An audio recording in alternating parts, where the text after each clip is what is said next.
J'ai le plaisir de vous présenter Chaos d'Esprit, que beaucoup connaissent, à propos d'un livre, le deuxième de notre collection Cercle de l'Aréopage. Ce livre a pour titre Saint-Pétersbourg, capitale spirituelle et intellectuelle. Et on peut dire que cette ville, en quelque sorte, a fait basculer la Russie dans le monde occidental, XVIIe, XVIIIe siècle. Ce livre est le résultat, le fruit de plusieurs conférences qui ont eu lieu dans le cadre du Cercle. Mais ce travail était bien augmenté et sans prétention, on peut dire que c'est un livre d'art. Et il peut servir d'introduction à la connaissance des grands auteurs qui ont illustré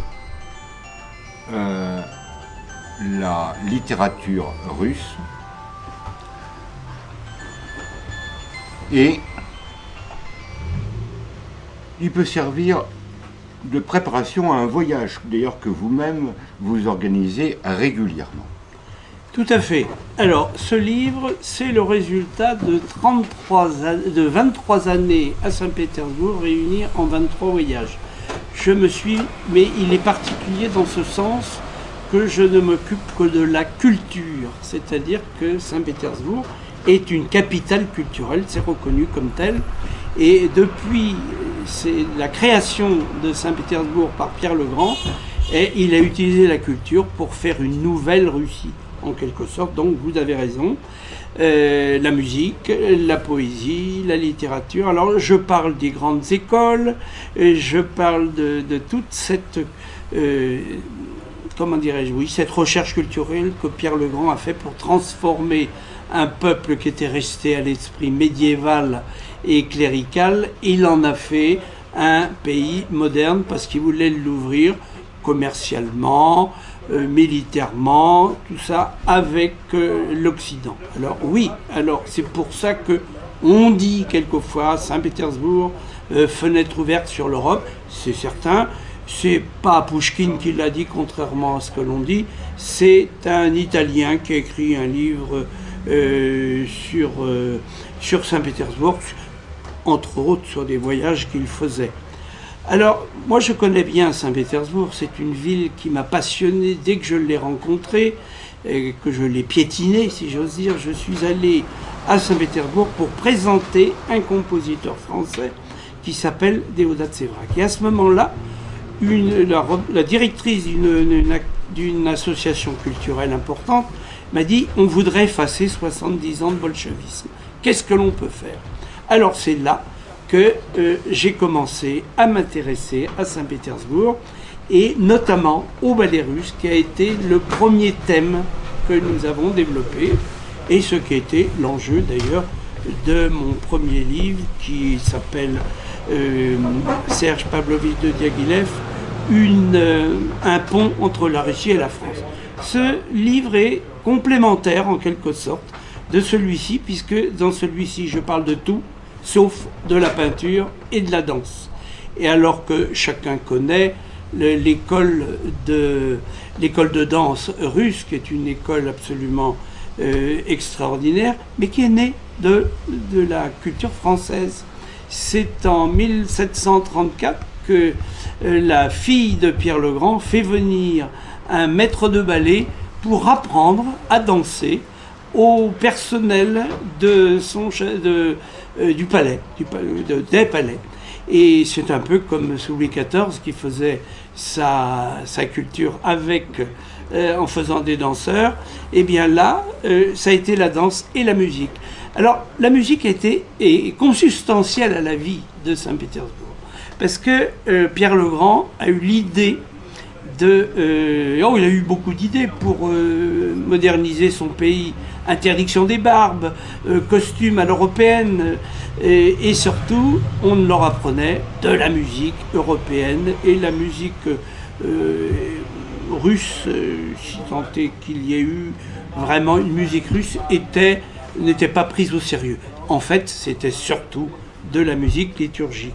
Alors quand on connaît tout ce que la musique russe a donné de grands noms, Alors bien sûr, elle naît vraiment au XIXe siècle, dans les années 1830, quand Mikhail Glinka prend conscience qu'il faut créer une musique nationale. Et à ce moment-là, il va marier la musique populaire avec la fugue occidentale. Et cette réaction est dans la lignée de celle de Pouchkine qui va relancer la langue russe, parce que jusqu'avant, comme dit Pouchkine, il parlait la langue de l'Europe, c'est-à-dire le français. Eh bien, Glinka, lui, faisait de la musique italienne, et là, ensemble, ils ont refait la culture dont est issue toute la culture du XIXe siècle, les grands poètes, bien entendu, les grands musiciens. Alors, dans mon livre, je donne bien entendu une grande partie, un grand chapitre à la musique à Saint-Pétersbourg, un grand chapitre à la musique, aux écrivains de Saint-Pétersbourg. Et le premier, on y revient toujours, c'est Pouchkine qui a inventé le mythe de Saint-Pétersbourg. On n'a pas le temps ici d'en parler, c'est toute une aventure, il y a des livres qui ont été écrits sur le sujet. Alors, je parle bien sûr de ces écrivains qui sont d'abord Pouchkine, mais aussi, comment dirais-je, Mikhaïl Lermontov. Les amis l'appelaient Michel. C'est pour ça que j'ai fait ce lapsus. Il y a bien sûr Dostoïevski, dont toute une partie de son œuvre se passe. D'abord, il vit 40 ans dans Saint-Pétersbourg, et il a un Saint-Pétersbourg qui n'est pas celui de Pouchkine, de toute façon. Il y a un autre qui s'appelle Gogol. Gogol, tout le monde connaît Gogol. Gogol s'est rendu célèbre par ses nouvelles de Saint-Pétersbourg, dont une qui s'appelle La Perspective Nevsky. Alors il y a d'autres auteurs qui ont été aussi des auteurs de Saint-Pétersbourg. Il y a Zinaïda Hippius qui finira sa vie en France, qui a été la grande prophétesse en quelque sorte du symbolisme à Saint-Pétersbourg. Il y a eu Bloch, alors qui a mal tourné puisqu'il a collaboré beaucoup avec le régime soviétique, dont il est mort d'ailleurs, puisqu'il se faisait des idées comme souvent ce qu'on appellerait des bobos, et il est mort d'épuisement, il est mort de découragement, comme son camarade Essénine, le jeune Essénine, qui est mort pendu dans sa chambre. On n'a jamais su si c'était vraiment lui qui s'était pendu, et il y a de bonnes raisons pour que ça ne le soit pas, mais il commençait, comme il avait compris que la culture soviétique était un mensonge permanent et qu'elle s'attaquait à ce qu'il avait de plus cher, c'est-à-dire la terre russe. Il était fils de Koulak, et il n'a pas eu le courage de vivre. Alors, il s'est d'abord enfermé dans l'alcoolisme, et jusqu'à ce suicide, entre guillemets, qui a eu lieu dans un hôtel de Saint-Pétersbourg. Après, c'est marrant parce qu'à peine était-il mort qu'on l'a fait disparaître de partout. On ne le citait plus, alors qu'avant, il était le héros poétique russe, et j'ai bien dit russe, pas soviétique, un peu aussi, mais il chantait, je veux dire, sa terre surtout. Alors la terre russe, c'est son grand... Alors là, plus il disparaît, on ne trouve plus ses livres, et il devient, et il est toujours un des grands, très agréables poètes. Lisez donc sa prose, c'est extraordinaire. Il y a Brodsky, bien sûr, il y a d'autres, je ne peux pas les citer tous. Ils se réunissent dans des milieux, et notamment dans l'immeuble Mourouzi. J'en profite pour signaler que la préface de mon livre a été faite par le prince Constantin Mourouzi, et qui est le président d'une association pour Saint-Vladimir. Saint-Vladimir et l'association européenne de Saint-Vladimir. Alors que dire encore de Saint-Pétersbourg? Il y aurait tellement à dire, et j'en dis beaucoup, mais toujours avec ce petit regret, cette petite soif de ne pas pouvoir livrer tout ce que j'ai à dire sur cette ville merveilleuse. Alors, bien entendu, Saint-Pétersbourg est une architecture particulière, et on la considère comme un musée de l'architecture du XVIIe, XVIIIe siècle, et en fait, on retrouve tout à Saint-Pétersbourg, depuis la maison de bois de Pierre le Grand, qui était au milieu d'un village de bois, un village à la manière des